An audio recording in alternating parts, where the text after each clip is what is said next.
hotel has a 13th floor? I don't know. This is an unlucky number night. I don't know.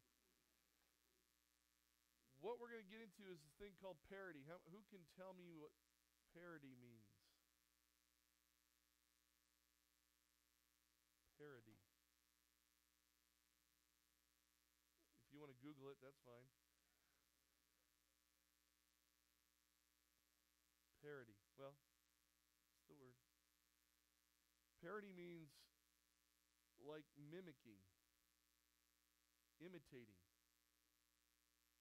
It's something that's not the real thing, but acting like the real thing. That's parody. Something that is not the real thing, but acts like the real thing. What we're going to find in chapter 13 is the devil's scheme. At the end of chapter 12, just a reminder, we ended at the end of chapter 12 with the dragon pursuing the woman. He could not overtake her because God protects her. And we learned that that image kind of moved through chapter 12 from God's people of the Old Testament to possibly Mary to Israel itself to God's people, the church.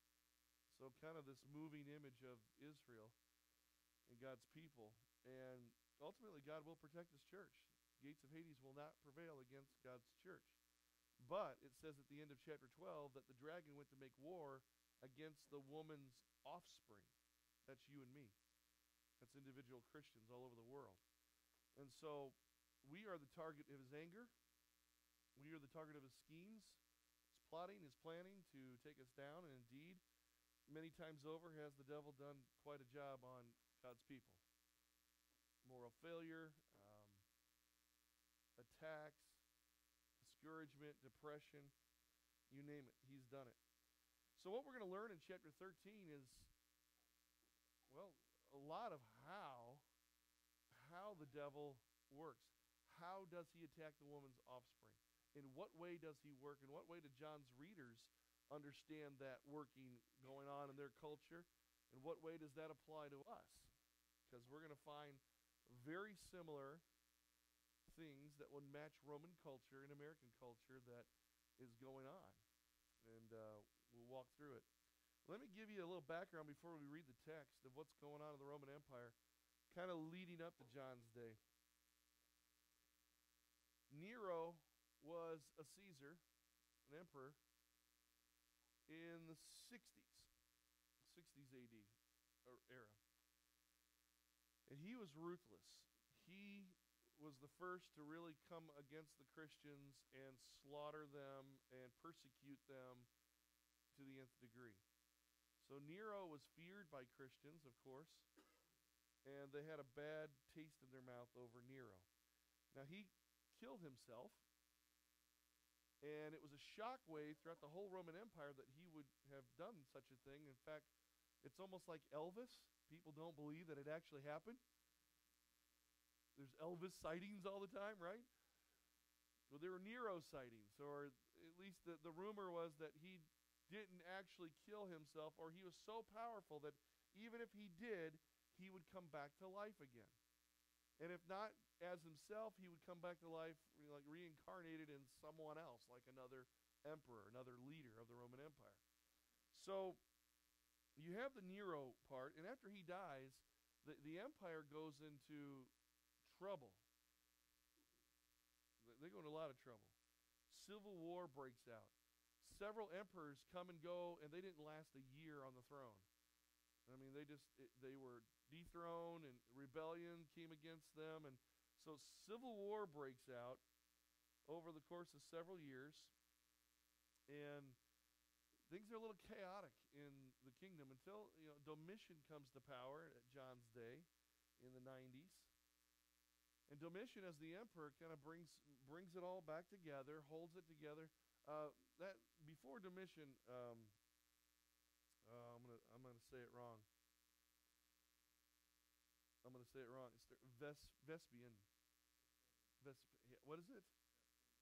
Vespasian. I can never get that one right. That emperor brought some stability to the empire. Domitian is now in charge, And Domitian's starting to act a whole lot like Nero, that people thought he was Nero resurrected, that he'd come back to life again. And Domitian was beginning to persecute Christians at this time, and come to power. One of the things that happened during all this time is that the Caesars, the emperors, they demanded worship of themselves. They set themselves up as God. They'd call themselves the son of the gods, and they are worthy to be worshipped. So we call that the Roman imperial cult worship. Set up images of themselves throughout the empire for the people to bow down, and it becomes a very big power trip. And we can kind of understand this culture when you go back to Saddam Hussein, and you remember when he was in power, and we went in and invaded, and when you look at pictures, you would see large, and I mean ginormous, pictures of his face all over Iraq, right? Do you remember that? Similar thing. And what's the purpose of that propaganda? To put his face on all over the country, to get people to bow down to him, to get people to fear him, that he's watching you somehow, he's in control. And so that's the image, and probably even more amplified in Rome. And not only is Caesar's face all over the place, plastered everywhere, you are to bow down to him. There's real worship cults going on where people would bow down to him as God, as a son of the gods, the Roman gods that they worshipped. And so even as human beings, they demanded worship out of their people. So much so that if you wanted to do business in the empire, you had to go through the filter of this imperial cult worship. So to buy or to sell, to do commerce, to do business, to sell pizzas. I'm sure pizzas were, it's Italy. I mean, come on. It's the birthplace of pizza. So if you're to do that, well, sure, you can do business. Bow down. Sure, you can come in here and establish shop, but you bow down. And so that became more and more prevalent. More and more the case. The more, of course, you can understand the power hungriness of this cult. They were so power hungry that they would indeed, people would bow down. And one of the problems in the church was that Christians were beginning to do it, to bow down. And it'd be kind of like nudging your neighbor, your Christian neighbor, and saying, just do it. You can get your groceries. You can eat. You can provide for your family if you just bow down. Nobody has to know. You can imagine the pressure put on the Christian community in this type of culture. And certainly in America, you can understand the pressure to do some underhanded things for the sake of providing for your family, for the sake of protecting your children, for the sake of, and you can come up with excuses that have been made over the years. So we might be able to understand a little bit of what goes on here. Now, Nero was such a powerful image in the Roman Empire, even though he had been dead several decades. He was known as the Caesar who was, is not, but will be again. Sound familiar? That was the designation of Caesar. Nero, the one who was, is not, but will be again. So rumors abounded that Domitian then was Nero reincarnated, that he indeed was back again. So you have all that as a backdrop to John giving us this image of the dragon bringing forth the beast out of the sea and the beast out of the earth, talking about a number 666. Maybe you've heard of it before. And trying to understand what's going on. If you know that background, that cultural background, maybe reading chapter 13 will open your eyes. So let's read. I saw a beast coming out of the sea. He had 10 horns and 7 heads, with 10 crowns on his horns, and on each head a blasphemous name. The beast I saw resembled a leopard, but had feet like those of a bear and a mouth like that of a lion. The dragon gave the beast his power and his throne and great authority. One of the heads of the beast seemed to have had a fatal wound, but the fatal wound had been healed. The whole world was astonished and followed the beast. Men worshiped the dragon because he had given authority to the beast, and they also worshiped the beast and asked, "Who is like the beast? Who can make war against him?" The beast was given a mouth to utter proud words and blasphemies, and to exercise his authority for 42 months. Well, you remember the 42 months and what we talked about there in that chiasm, a time frame, 3.5, short of 7, but an incomplete time frame. He opened his mouth to blaspheme God and to slander his name and his dwelling place and those who live in heaven. He was given power to make war against the saints and to conquer them. And he was given authority over every tribe, people, language, and nation.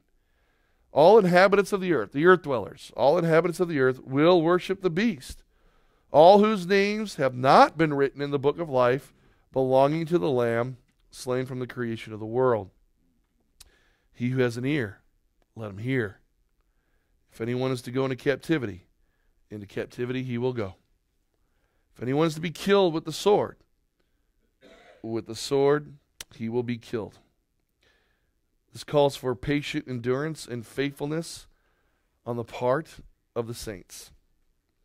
And I saw another beast coming out of the earth. He had 2 horns like a lamb, but he spoke like a dragon.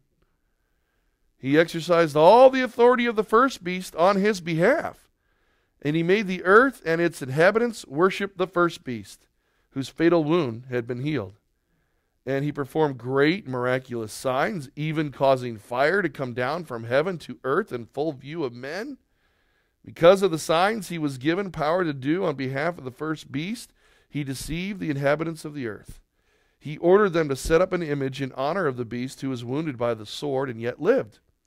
He was given power to breathe to the image of the first beast so that it could speak and cause all who refused to worship the image to be killed.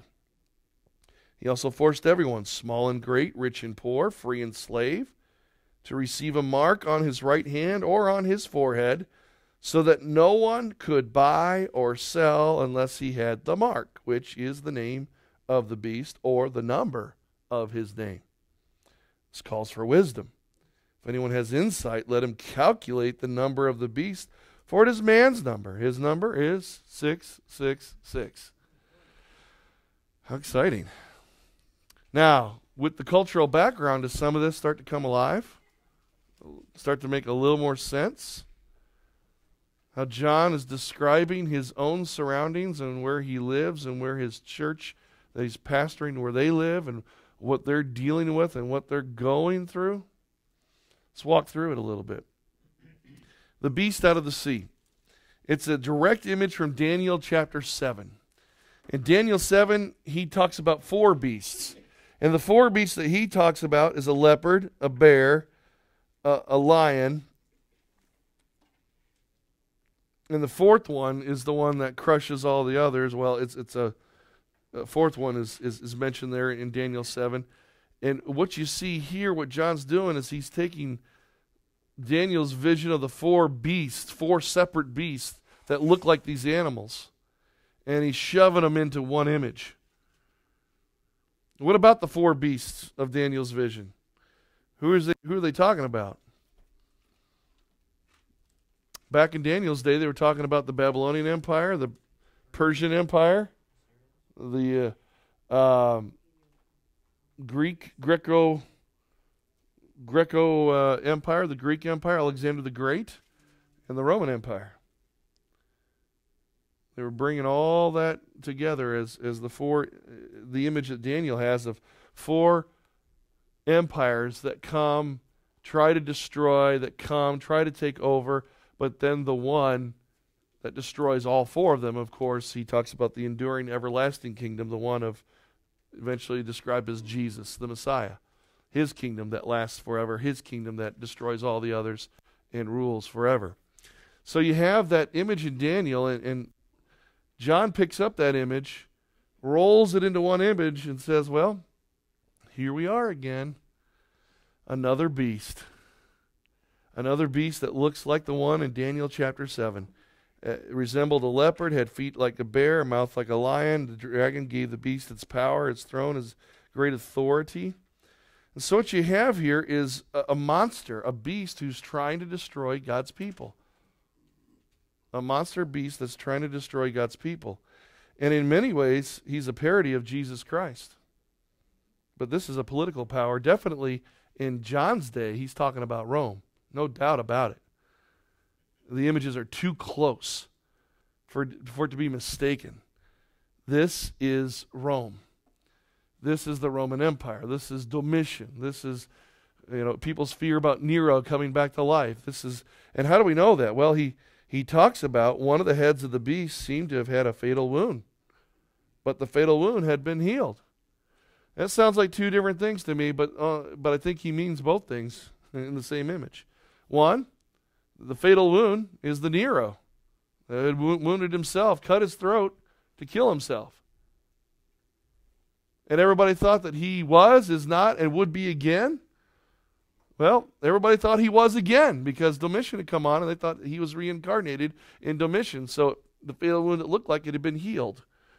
So you have this image of an emperor who dies and seemingly is coming back to life. The rumors were great and far and wide. Everybody thought this. And John's readers would have picked up on this instantaneously. They would have known that he is talking about Domitian, or he's talking about Nero's reincarnation, as everybody was talking about it. But it also has a parody aspect, this something that looks like the real thing but is not the real thing. It looks like somebody who had died and come back to life again. And who might that be? Jesus. It looks like a parody. Now, I talked last week about the premillennial dispensational view of the Antichrist, which I don't believe in as far as the way it's taught in that theology. This is one of the texts they use to say this is the Antichrist, but I don't see it as an Antichrist. I see it as a parody of Christ. One who wants to look like Jesus, one who wants to imitate, one who wants to mimic, one who's a parody, looks like the real thing, but is not. It's the same thing as the devil who masquerades as an angel of light. It's a parody. And so you have this beast out of the sea, and of course we know the sea as an image of evil and chaos. And so the dragon, who's behind all of this, the dragon is the one that gives the beast authority. The dragon is the father figure here, if you will. And the dragon's pulling the beast out of the sea, out of the chaos, and calling it by name, and it shows like it's a demonic thing. Of course it is. It looks like monsters from the past, empires from the past that were brutal to God's people, and so is Rome. So he drags the beast out, and he shows us that the way the devil works is a lot like political power. He works through the political persuasion and compromise that politics and power tend to do to people. And isn't that the truth? Do we not live in that kind of world? Politics is power. And those in charge are not terribly moral, as they should be. Man, I wish we could clean up our politics, but I'm afraid Washington has gone down a rabbit hole they can't get out of. They're so deep into it. But you could apply this power and this empire to about any nation since John's day, before John's day, after John's day. This applies. This is how the devil works. How do you think we had Stalin? How do you think we had Hitler? How do you think we had Saddam Hussein? How do you think we have Iran today? How do you think we have North Korea? How do you think we have all these countries from the past, in the present, future ones we don't even know about yet? Because this is how the devil works. He raises up beasts out of the sea, political powers, to seduce people, to get them to bow down, to get them to buy in, to get them enslaved. You know, this is quite the opposite if you think about how God works versus how the devil works. The devil gives power, says to this beast, and as he gives power, it's not power to give good words, but blasphemies of God. He breathes, it says here, he opened his mouth to blaspheme and slander his name. They slander the name of God. They don't give praise and glory to the name of God. Given war, to make war against saints and to conquer, but our God gives us the power to bring peace. Quite the opposite. That's what parody does. It'll show the opposites. Even talks about breathing on them. Breathing on them, giving them power through breath. And God gives us life through the breath that he gives us, the Holy Spirit. So you have all of this language that mimics God's creative abilities. That God creates for good purposes, but you see the dragon creating for evil purposes. For killing, for destroying, for dismantling, for evil blasphemies. So you have those parodies going on, and definitely the beast out of the sea is an ugly one. And I think John's readers would definitely see the emperor as the one he's talking about. But also it's general enough that it applies to any empire, any political power, John's day forward, even into our own day, that acts like this. It's not that this is predicting certain countries that are going to rise up. It is saying this is how the devil works. And so you can expect countries to rise up over the course of history that will act like this. And of course, if you're anybody history buff here, anybody love world history? Anybody? You do? Nobody else cares about world history. Okay.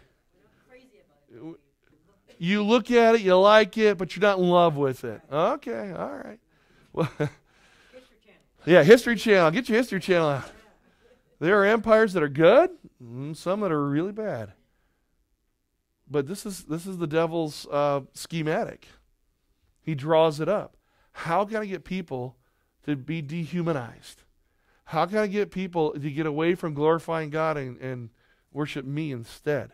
How can I get them to focus on themselves and not on God? How do I do it? He does it through political persuasion, political powers, compromise, seduction. It's easy to seduce human beings. I don't think the devil totally comes at us like the pitchfork in the red suit. So I think if he had done that, would you run to him? Would you say, oh, prickly red guy, that's hot and flamey with a pitchfork. Let me hug you and get on board with your agenda. I don't think we do that. He doesn't do that.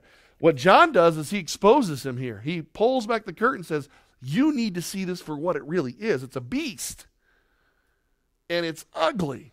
And it blasphemes. And it kills. And it destroys. It takes away the very purposes of God. So he's trying to pull the curtain back to show us exactly what's going on behind the scenes.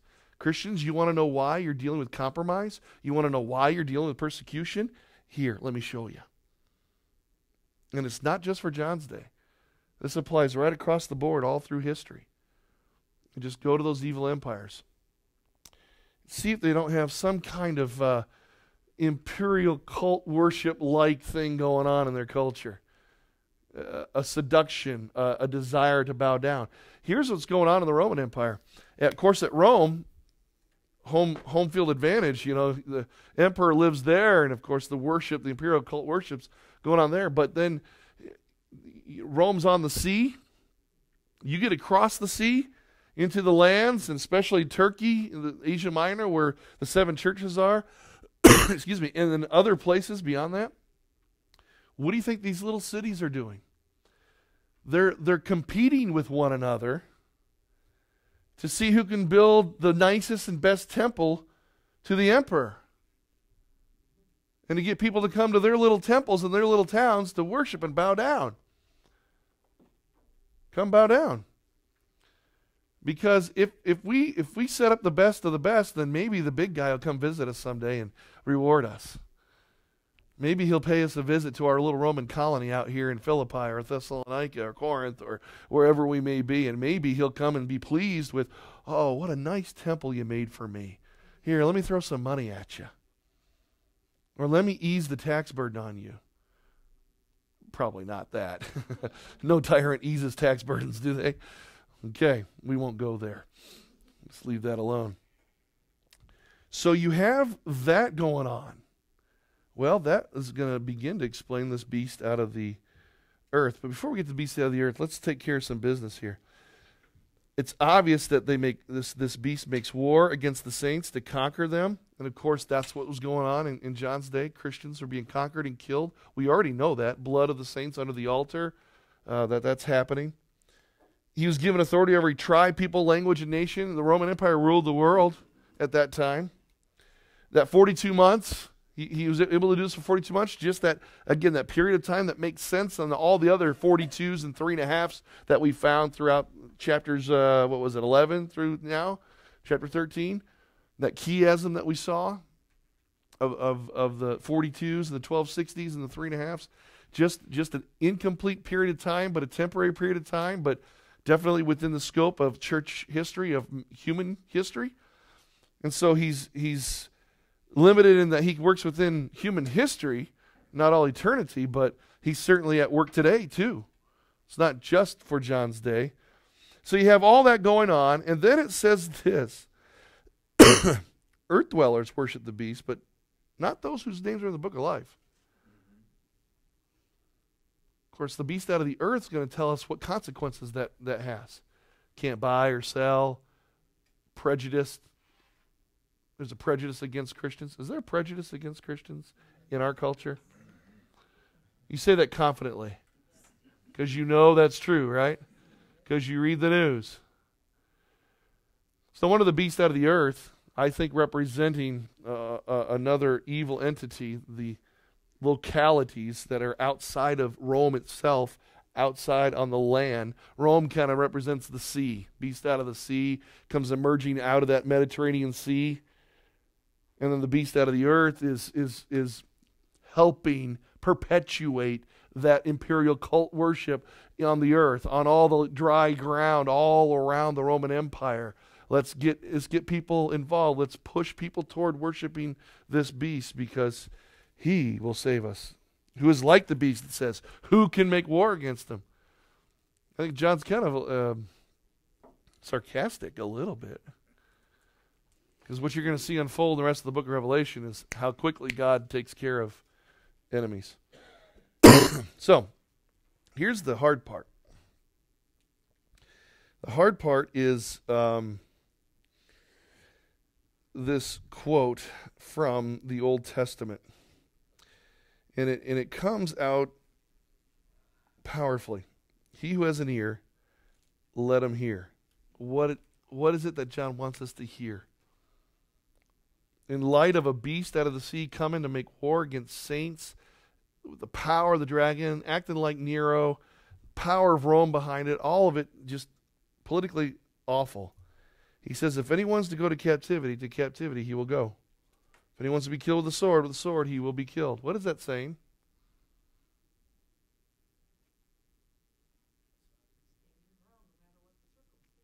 What's that? Stand your ground no matter the circumstances. But if you do so, what's going to happen? This. You may be taken captive. You may even be killed. If anyone's to go into captivity, it's going to happen. If anyone's going to be killed with a sword, it's going to happen. Those aren't very encouraging words.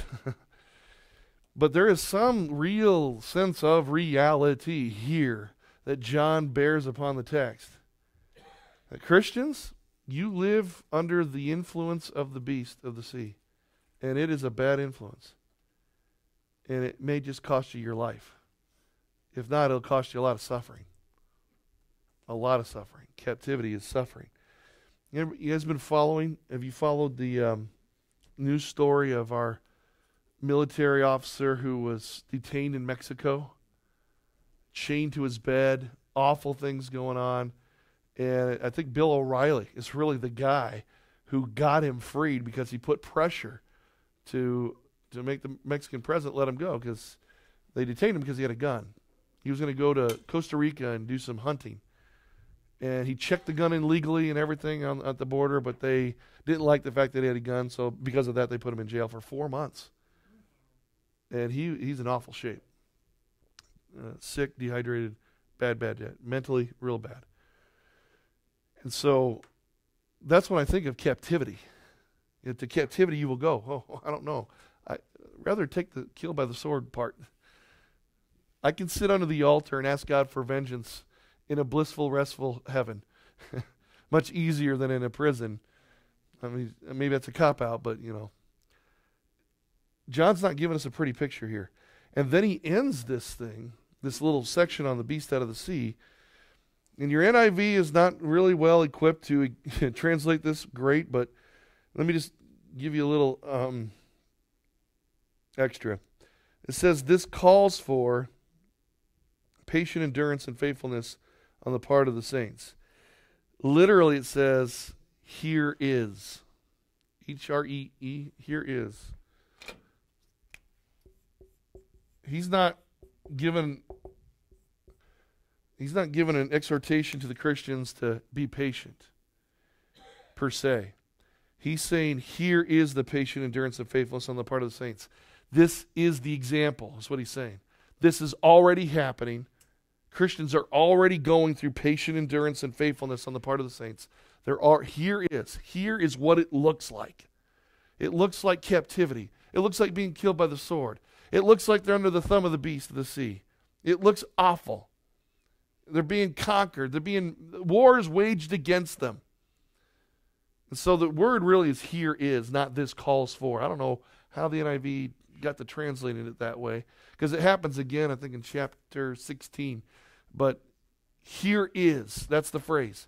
Here is the patient endurance. What we've just read, what we just know about the Roman Empire, what's doing to the Christians, here is their patient endurance. Take a look. It's a snapshot. It's a picture.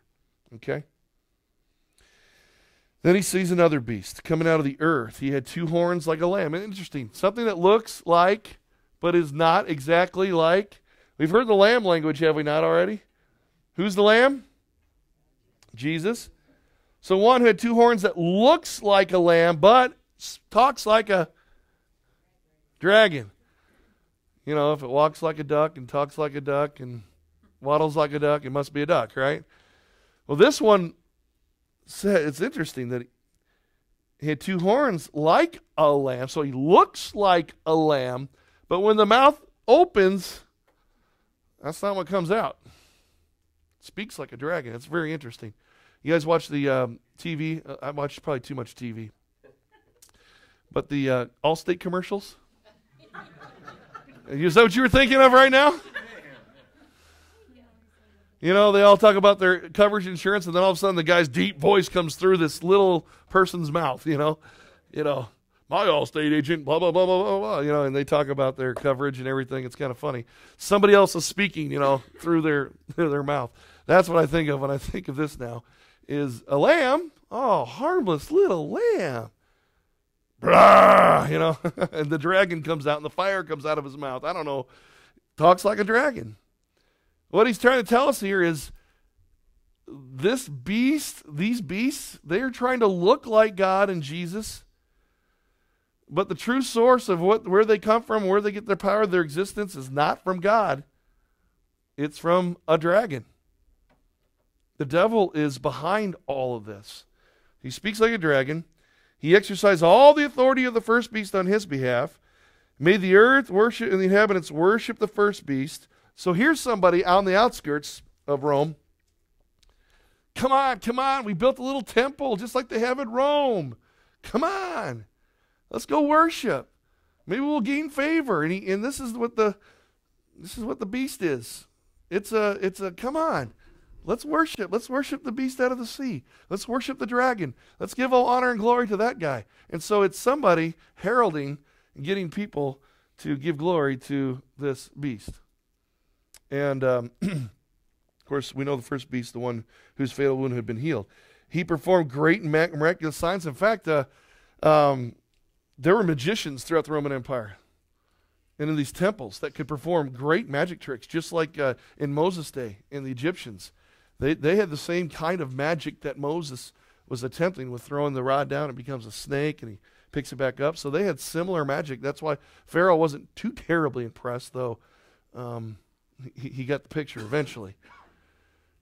So magician work, doing incredible things, not far-fetched. He performed great miraculous signs, even causing fire to come down from heaven to earth in full view of men. Sounds like who?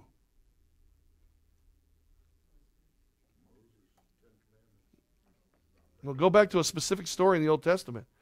Who called fire down from heaven? Elijah. Even mimicking Old Testament prophets. That's what the devil does, you see. He makes himself look like God. Does that surprise you? We should not be shocked at all.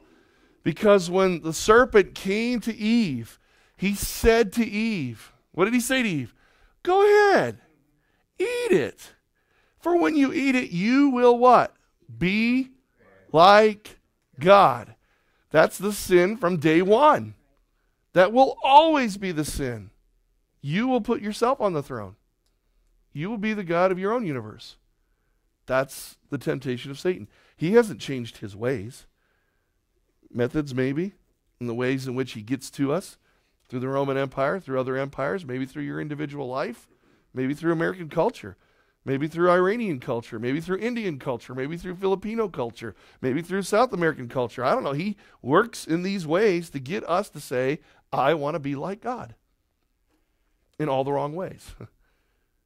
When God says, you don't have to do that. I already made you in my image. I'm just asking you to obey me. To be my child. And to follow my ways. So, he looks like Elijah. He looks like what God does. And it says in verse 14, because of the signs he was given power to do on behalf of the first beast, he deceived the inhabitants. You ever just read the news and think, how can people be so dumb? You ever say that? How could they be so deceived? Can't they see the truth? Now, I know from a Christian perspective that is very frustrating. But when you read the Bible like this, it shouldn't shock us. The devil has completely deceived humans. Gets them to think that this is, believe me, it happens to the best of Christians. They get deceived into thinking this is good and that's bad when it's actually the opposite. I've spent many nights with friends of mine who just went off the deep end, specifically with their marriage, and they just decided, I don't want to be married anymore. I'm like, what? And I've had those conversations. Who told you this? What got in your head to think that this is a bad thing? You got a wonderful wife. I don't care. I just don't care anymore. Wow. I've watched it in my front of a car, and to listen to that and to hear that. Weren't we worshiping God together last week? Yeah, but I don't care anymore. Oh, the deception runs deep. And sometimes it's so mind-boggling, you're thinking, the only way this could happen is if a dragon's behind it. If a devil's behind it. He certainly is. So he orders them to set up an image in the honor of the beast who was wounded by the sword and yet lived. Third time we've heard that said. He was given power to breathe to the image of the first beast so that it could speak and cause all who refused to worship the image to be killed. So there's that, do or die. Renounce your faith, say yes to Caesar or die.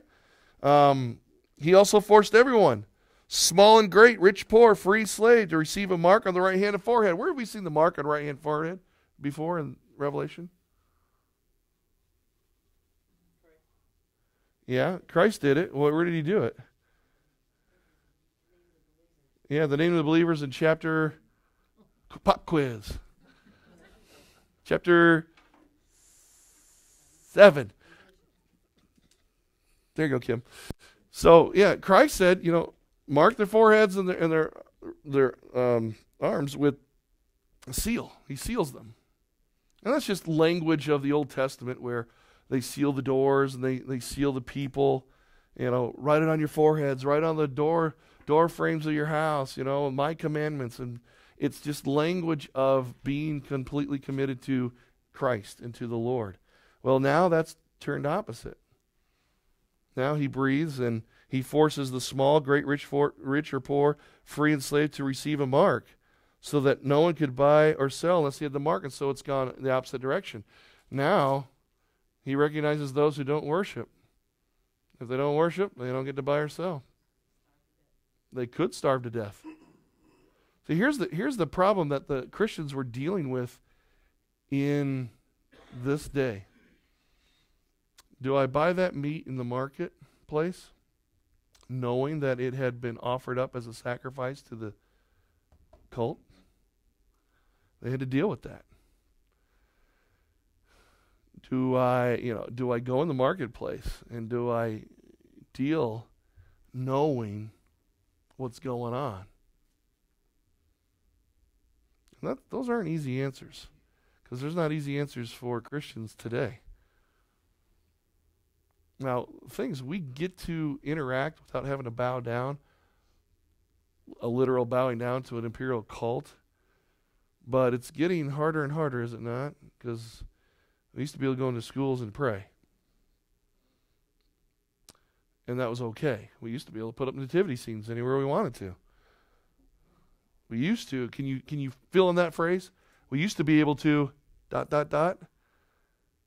many of you have seen changes in your lifetime in that area? Okay? It's changed. The rules have changed. But not by the Christians. By culture. We understand this to an extent. Maybe not the extent that the Roman Christians were dealing with, but we certainly understand this. We're starting to understand it, unfortunately, even more and more. So the name of the beast, or the number of his name, is what this marking was all about.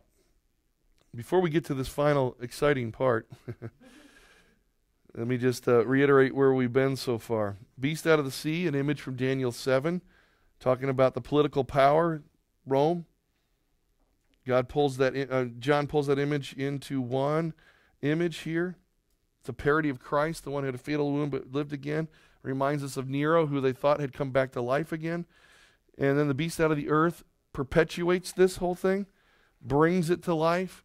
In the outskirts of the Roman Empire, describes local governments who pay homage to Rome and to the Caesar. They built local city buildings to build better temples to Caesar in each of their little principalities. So the imperial cult traveled far and wide. The beast represents the Lamb, those who gave glory and honor to the one from the sea, literally from across the sea, Rome. And what you have here is parody. Dragon, kind of fuel and the source of all of this. You can see the dragon like you see God himself. Parallels to God. The source of authority, the source of all of this. You see the beast out of the sea beast. Kind of looks like Christ, does he not? Fatal wound had been healed. Powerful, worshipped as if he was God. Then the beast out of the earth points all worship to the other beast, gives life, breathes life. It says breathing, doing incredible things, but also trying to get everybody, persuade everybody through its influence, conviction to worship, much like, maybe the Holy Spirit. That's a true parody right there. Something that wants to be like something that is real. God the Father, Son, Holy Spirit, dragon, sea, beast, earth beast. They very much act the same way. What I call this is the unholy Trinity.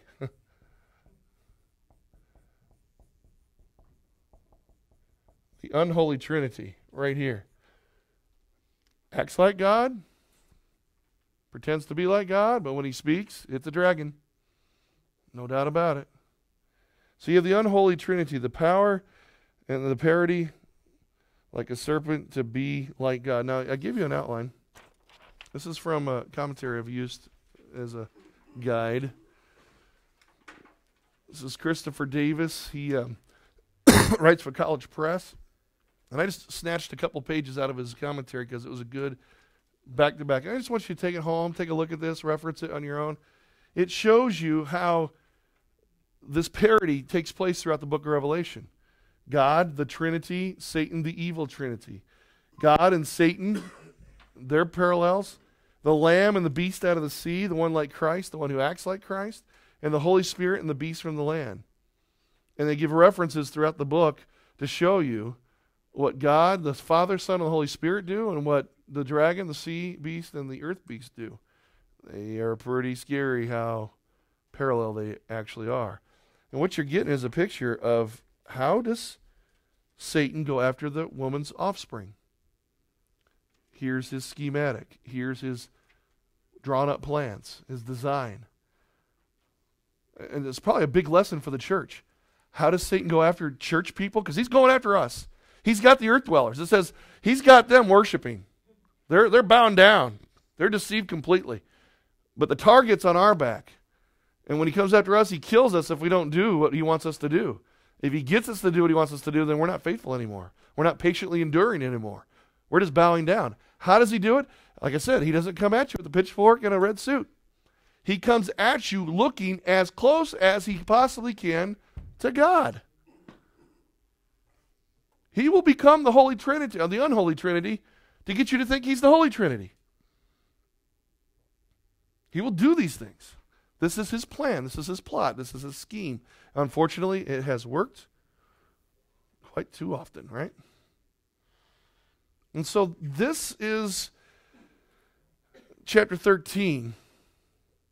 This big parody. This big mimicking, imitating. And we're not surprised. The devil's been doing this since day one. Eve, you want to be like God? Eat this. And you'll be just like him. But Adam and Eve can't, we've gone back to, can't handle the truth. I think it's the Jack Nicholson thing again.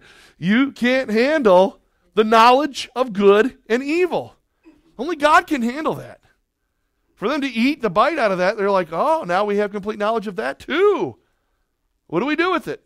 What do you do when somebody tells you you can't go in that room? Don't even think about opening that door right there and going in that room. You tell your kids that? You tell your grandkids that? What do they do? Oh, what's in there, Grandpa? They want to know. So we can't handle the knowledge of good and evil.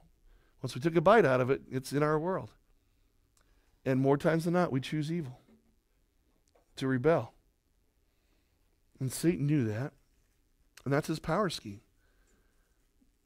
Knowledge of good and evil, it's as close as this. Now, here's the difference. While you're going through the choice of temptation, it sounds and looks close. Looks like a trinity to me.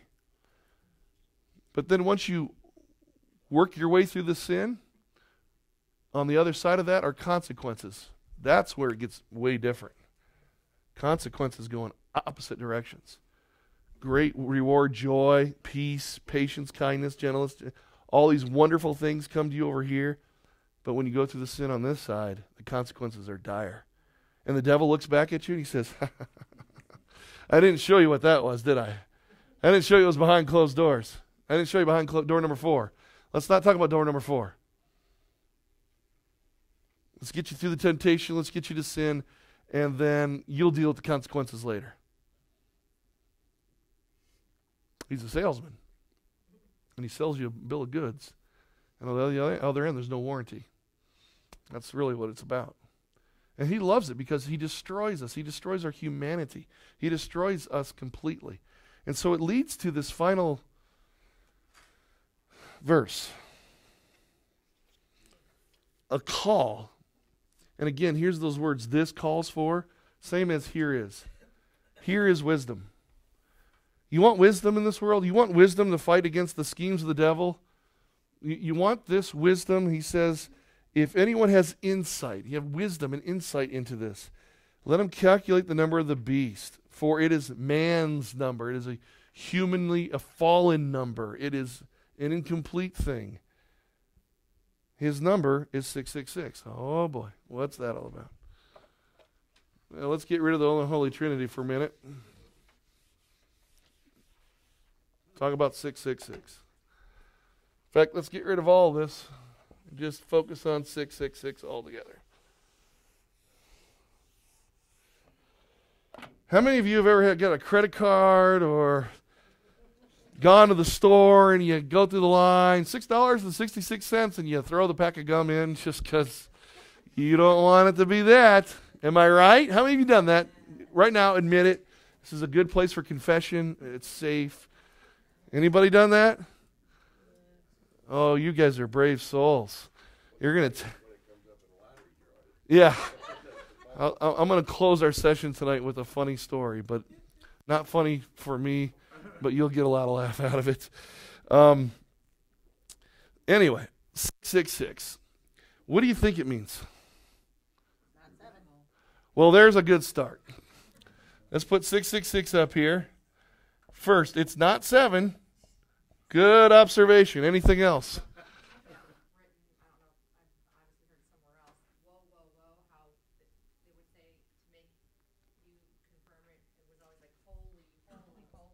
A confirmation?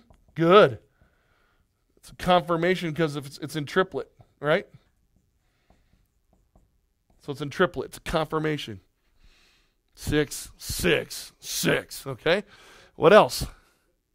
Satan comes up with 6 seals, the 6 trumps, and the 6 vials. That's what I've heard also. That what? 6 vials, 6 trumpets, 6 seals. That's what 6 bowls, seals, and trumpets. Okay?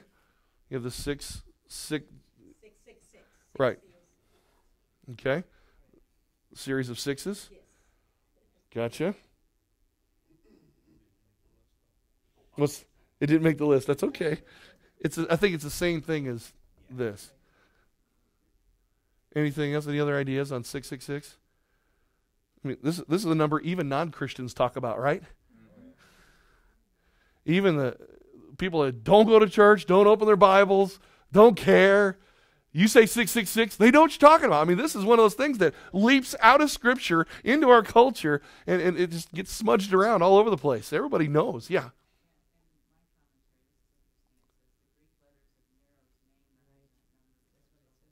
Yeah, well, okay, let's get to that. Actually, the Greek letters of Nero's name is 616. Oh, doggone it. We thought we had something. But, hang on. You put, and this wouldn't be too out of reach, I got to tell you why that is in just a minute. I probably need to tell you why that's so. But anyway, you put Nero's name in Hebrew equivalent letters. It's Neron, Caesar. That equals 666. Why does that equal that? Well, in Roman culture, they didn't have numbers like we have 1, 2, 3, 4, 5, 6, 7, 8, 9, 10. They used their letters. That's why we have Super Bowl 47 this year in Roman numerals, okay? And so they had to create that over time. But in John's day, they would put together like somebody's name, and they had a value for each letter of the alphabet. So, say Scott. And I don't have the exact numbers. Let's just say this is 10, this is 5, 20, 40. So the number of my name would be what? 60, 70, 80, right? Add them all up. That's how they did numerology, if you will, or they call it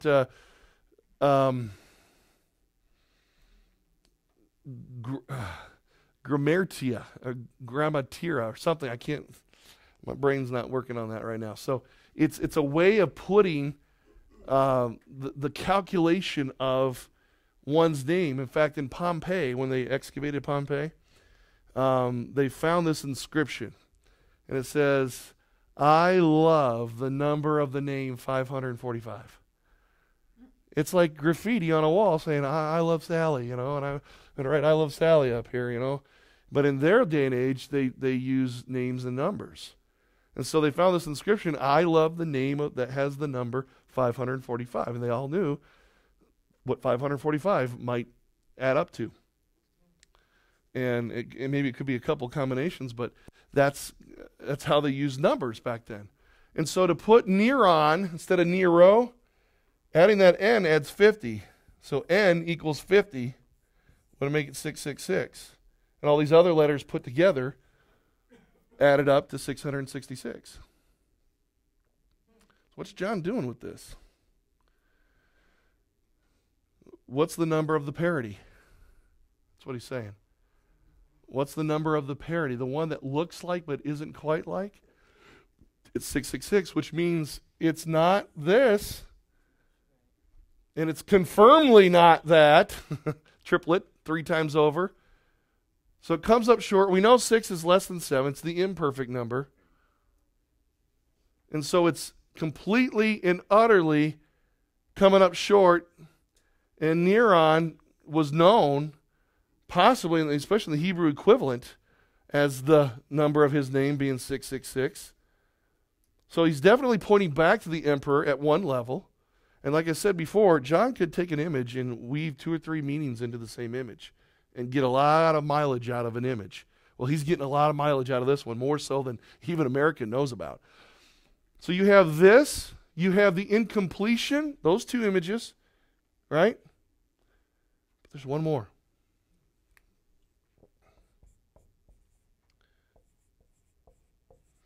That is in Greek, Jesus, Iesus. Iesus. And when you add the numbers up of Jesus' name, guess what number you get? Wrong. Yeah. 888. Wow.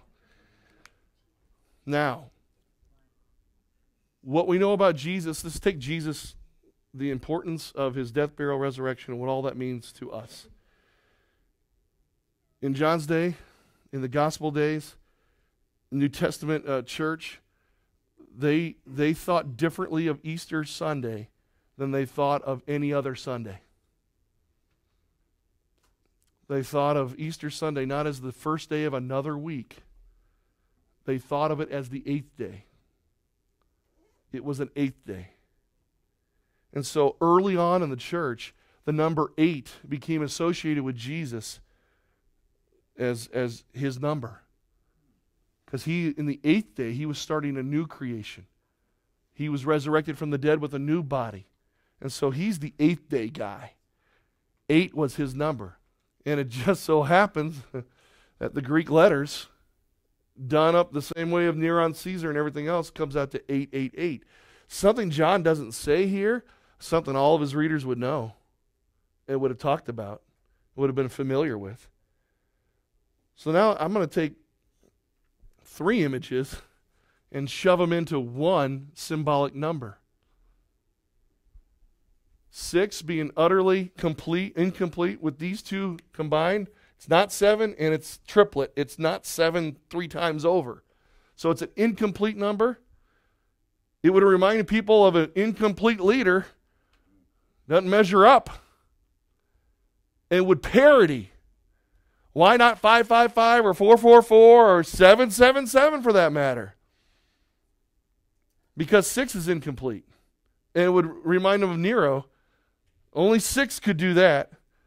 And it would be the thing that would mimic that. Because the whole chapter is about parody. The whole chapter is about, this is like that, but it's not, doesn't measure up to that. Calculate the number. What John is trying to tell the Christians is, know what's real and know what's fake. That's what he's trying to say in that. Does that take the mystical nature of 666 out of the room for a minute? Know what's real, know what's God, know what is of God, know what comes from God. This calls for wisdom, that you have insight, that you know what is fake, what is not the real thing, what comes from Satan, what is the deception, what is the one who's trying to get you to do what you shouldn't be doing, the one who's trying to get you to compromise, the one who looks like God but isn't quite God. Know and have insight, calculate what that is, and choose the real thing. Don't choose the parody, because it'll always bring heartache and destruction of your life. The mysterious 666 is not some code that's going to be imprinted on your wrist someday. Some barcode. It's not. It's not going to be emblazoned or tattooed to your forehead. Don't freak out if your debit card shows 3 6s in a row. It's okay. It'll still swipe. Dare you to use that as part of your PIN number. Don't worry about that kind of thing. What you need to be worried about is, can you choose the real thing over the fake? That's what chapter 13 is all about. What's real and what's not. And looks real. There's a real diamond and there's a fake one. There's real leather and there's bonded leather. There's, well, let's not get into sports. I don't want to hurt anybody's feelings here today. There's real football and fake football. You know what I'm saying? There's the real deal and there's not. If you can take home that lesson, you got chapter 13 licked. You got it figured out. But understand, he comes as an angel, masquerading as an angel of light. He comes looking like a trinity. He comes seducing. He doesn't come at you ugly, because you would run the other way. He doesn't want you to run. It's all subtle. It's all underhanded. And what John is doing, what I love what he's doing, is he's saying, church, from chapter 12 on, he's saying, let me pull back the curtain of heaven for you and show you the reality. It looks seductive on the surface, but when I pull back the curtain, it's ugly. And it's only a parody of the real thing. And then on it goes from that point on. That's chapter 13. Now, before we leave, I got to tell you a funny story. You just relax. Put your pens down. And Jason, let's stop taping at this point in time. See everybody online. This is a treat for just the class here. I'll wait till he gives me a thumbs up.